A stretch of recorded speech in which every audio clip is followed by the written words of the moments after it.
A very good morning, dear children. How are you all doing? I hope you all are taking good care of yourselves and completing the work assigned to you. Welcome once again to the English class.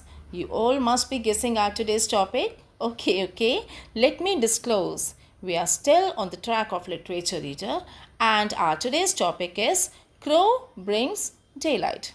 Students, this is very interesting story and based on the inhabitants of north of the world, and where we all know they bear 6 months of darkness, means there is no sunlight for half of the year.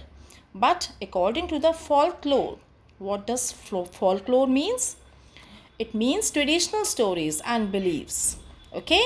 And according to those stories, north always remained dark throughout the year till an old crow came to their land and dropped ball of daylight to their ground.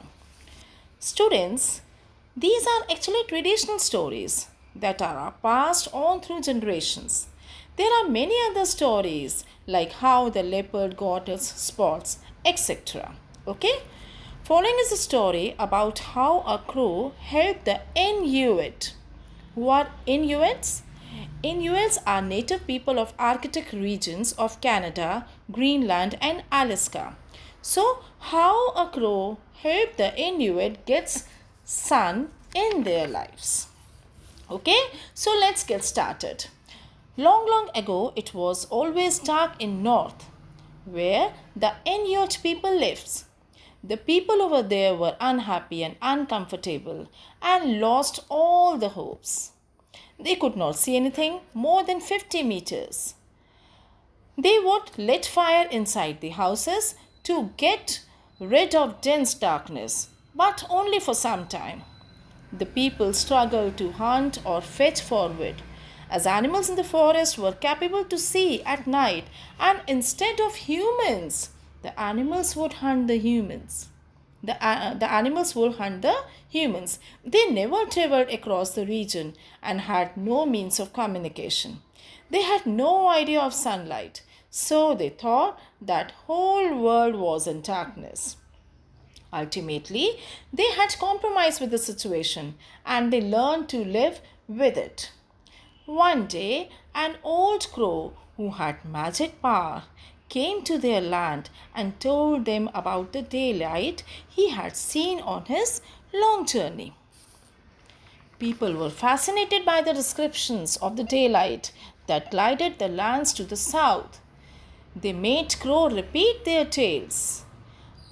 his tales until they knew them by heart. Imagine how far and how long we could hunt, they told one another. Yes, we can see the animals before they attack. Others too agreed. Soon, the yearning for daylight was so strong that people begged Crow to bring it to them. But Crow shook his head, telling he was too old. The daylight was very far away. He could no longer go so far. But the pleading of the people made him reconsider, and finally he agreed to make the long journey. Now Crow flew for many miles through the endless dark of the north. He grew weary many times, but at last he saw a rim of light at the very edge of horizon. He had now reached far up in the east. As he flew towards the dim light, it became brighter and brighter, and finally he could see bright sky for miles. As he was an old crow, by now he was completely exhausted and flew over a village to take rest. He decided to land on a branch of a tall tree. The weather was too cold. Suddenly, he watched a woman came to the river near the tree. She dipped the large bucket into the icy water of the river and turned to make her way back to the village. Crow turned himself into a tiny speck of dust and drifted down towards the woman as she passed. He settled into her fur coat she was wearing, and the woman unknowingly carried him with her. The woman was the daughter of chief of the village. She went inside her comfortable room and placed her coat on the chair. Crow looked around him and spotted a box that glowed around the edges. Daylight, he thought.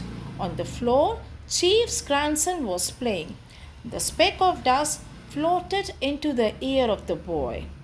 The movement of dust caused the child to cry. Grandfather came running to see what was wrong. Crow whispered in the boy's ear, "Tell them you desire to play with the ball of daylight." The woman took out a box of light balls and gave one to the child. The speck of dust once again stretched the child's ear and making him cry softly and whispered, "Tell him you want to play outside." The boy did as told. The chief lifted up the small child and carried him outside. As soon as they stepped outside of their little cottage, the speck of dust resumed his natural form. He dove towards the little boy's hand, put out his claws, and grabbed the string from him and flew into the sky, heading west. Finally, he reached the land of Inuit. Reaching there, he left the string and the ball dropped down on the floor and shattered into tiny pieces. And light went into every home and illuminated every dark place. All the people came out of their houses. They could now see far point of sky. They rejoiced, telling each other that they could now hunt animals, plough fields. They could see how high were the mountains. They had never seen these beautiful things before. But the crow felt sorry for having brought only single ball of daylight and asked for apology because one ball would give light only half a year. It would need 6 months of darkness to gain its strength back. But the people paid gratitude for showing them beautiful world which they never knew. They never forget it. It was Crow who brought them the gift of daylight, and they take care and never hurt to him. So students, this is all in today's story. I'm sure in fact you like the story. So meet you soon in another session. Till then, goodbye for now.